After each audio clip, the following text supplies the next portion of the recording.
Well, hello everybody, welcome back to the channel once again. This evening I have another device here to show you here. We're going to take a look at this Marantz SD4050 stereo cassette deck from around 1999, and I bought this about 10 years ago or so on cash converters, and I've used it from time to time. And I don't know exactly what all of the functions are, but anyway, we'll take a look at some of the controls and some of the buttons anyway. For those of you who can see, the stereo system itself is black in color. It's sitting with the black smooth part facing the top, and all the buttons and controls are on the front of the unit. So it's a twin deck, 3-head cassette deck. It's got 3 heads for the recording and for monitoring playback as well.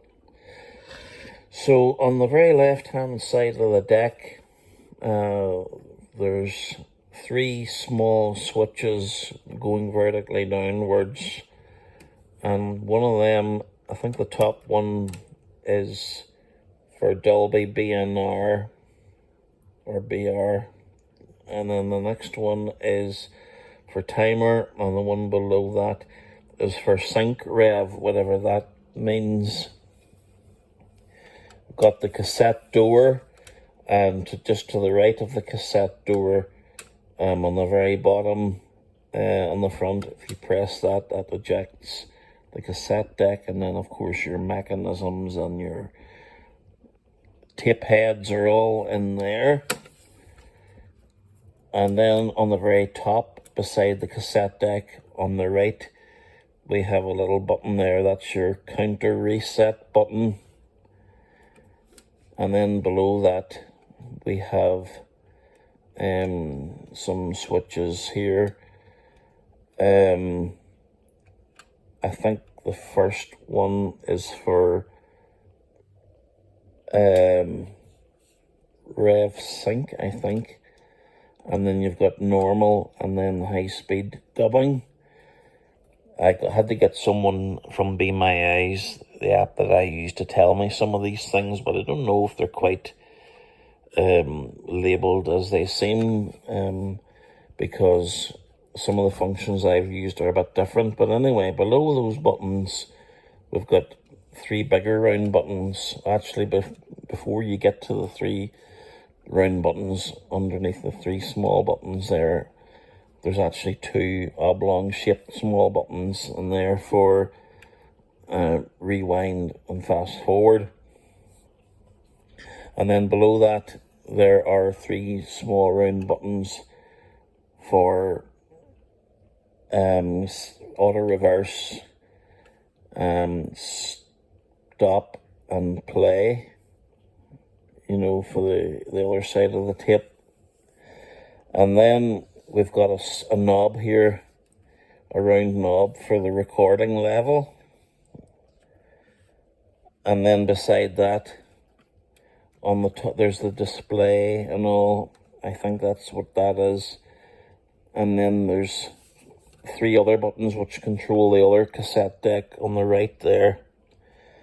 Those are for record, pause, and stop. And then below that, rewind and fast forward. And then again below that, the bigger round buttons, same as the last deck, play, stop, and then playing the other side of the cassette as well. And then below all those buttons, on the very bottom, there's like a round knob for speed control. So, but that's only for the play deck, not the recording deck. You can change the pitch slightly of the song you're playing. And then to the right of that, there's a headphone socket. It's the bigger one, not the 3.5mm jack, but the bigger one. Then you've got the wee thing for your right hand deck, which you press, and of course that opens up. And then of course then the power button is on the very left hand side. I don't know if you can see that there. A wee light comes on and the motor whirs. So if we turn the unit round here a little bit,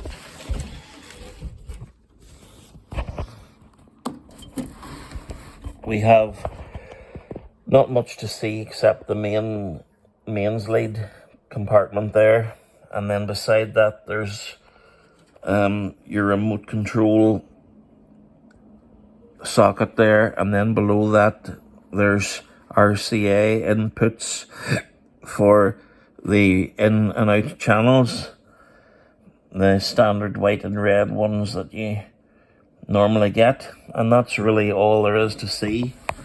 As I say, you can use a remote control with this, but it didn't come with the remote control when I bought it. But I mean, I don't use all of the functions anyway, but as you can see, you know, it's a well looked after device. There was a label there saying where it was bought in Cash Converters, but I kind of ripped it off. But anyway, I'll be back later on. If you stay with me, we'll do a short demo of some features. Okay, so I've got some stuff now pre-recorded to speed things up here.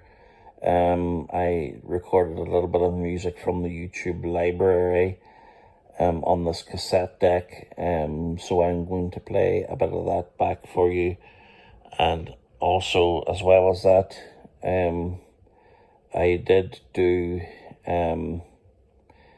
a test recording using another cassette recorder connected to the RCA input and via the headphone output.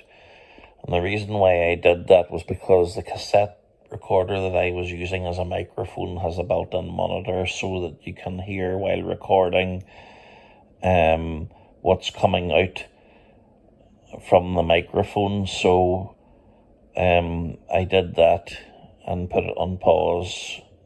That is the cassette deck that I'm playing back using as a microphone, if you know what I mean. So here we go, without further ado.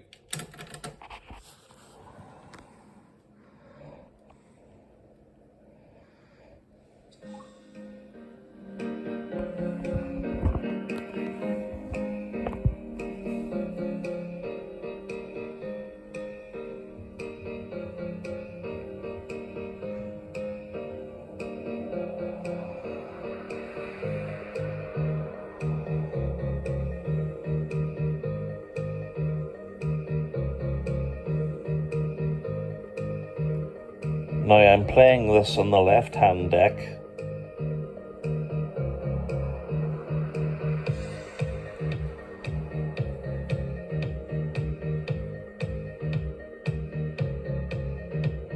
And this is Dolby. I think it's on, off.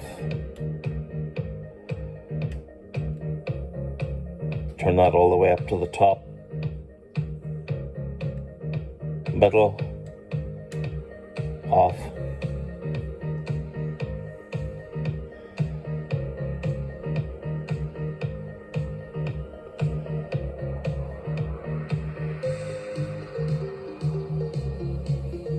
And then the speed control.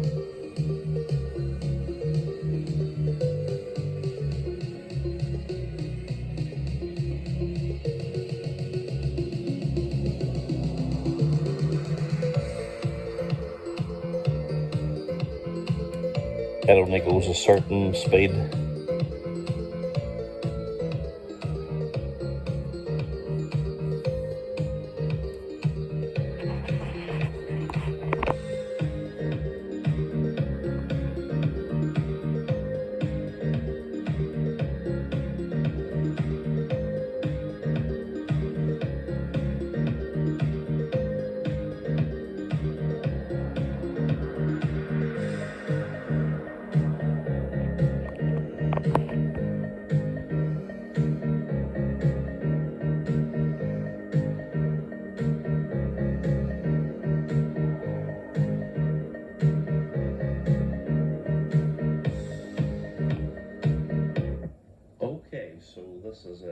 test recording from a microphone. Now this cassette deck does not have a microphone input, but what I have done is connected another cassette recorder to this file RCA into the output from it, and it actually has a built-in monitor so that you can hear whenever you press record on the other cassette deck, you can hear it monitoring back so through headphones. So this time I have it running through this Marantz just to see how well it actually can do this, because I don't have a proper amplifier with a microphone, but this is recording on the Marantz using the other cassette recorder as a microphone. So I hope that it turns out well. So let's now try and play it all back. Excuse me repeating myself there. I'm going to show you one final thing before I sign off. I'm just rewinding this back here. I've got another cassette in deck B, which is the recording deck. Now, somebody told me that the record button was over on the right hand side, but it always appears to me that it's the left hand button. And what I normally do is, if I'm recording from another source, is press that little button on the left of the small buttons on the top, and then press the play button there. But anyway, we're going to show you normal dubbing and high-speed dubbing, how that works. So you go over here to the controls on the left deck, and there are a set of buttons below the reset counter buttons. There's a set of buttons below there. There's 3 buttons. The second one from the left is normal. So let's press that.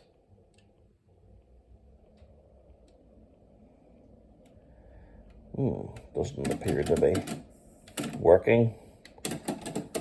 Maybe I'm not doing something right. Hold on.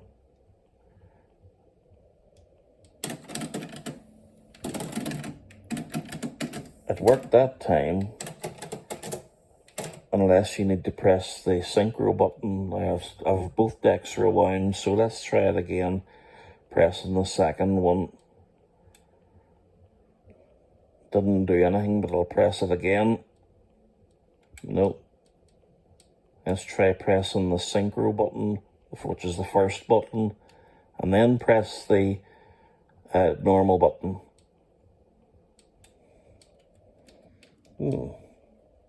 Why is this not doing anything?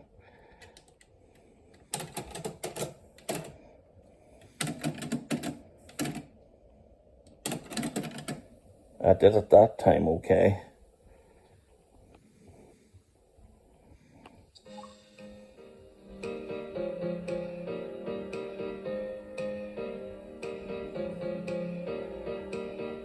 Well, that's it now, recording on normal speed, because you heard the 2 decks kicking in there. So I want to try pressing the high speed dub button. Well, nothing actually has happened there. So we'll switch off the 2 decks and then try pressing the high speed button.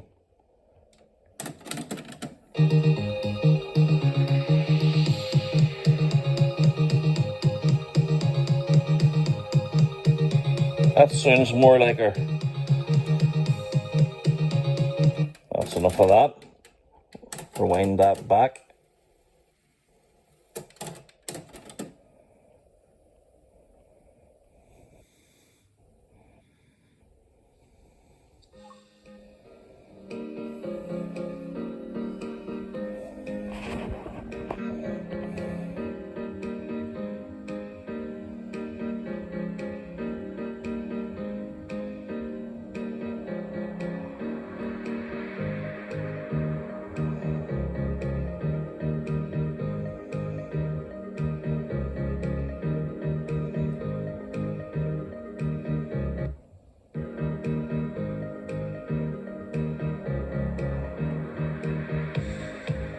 That's the high speed kicking in there. Quality is just about the same, really. It's actually not bad at all.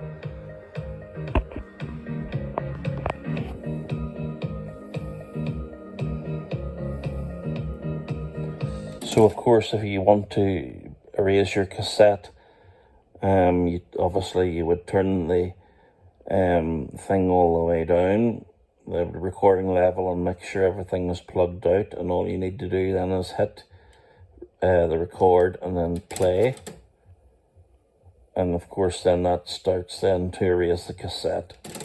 So I'm very impressed with this cassette deck.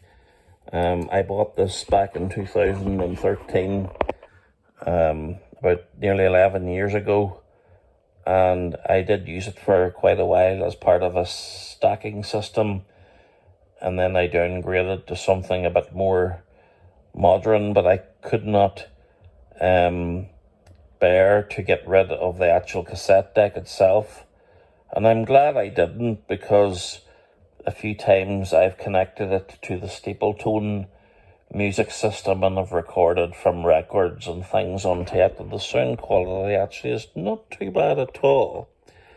Pretty good. Anyway, I hope that you all have enjoyed this video, and take care and have a good day whatever you're doing. Speak soon. Bye-bye.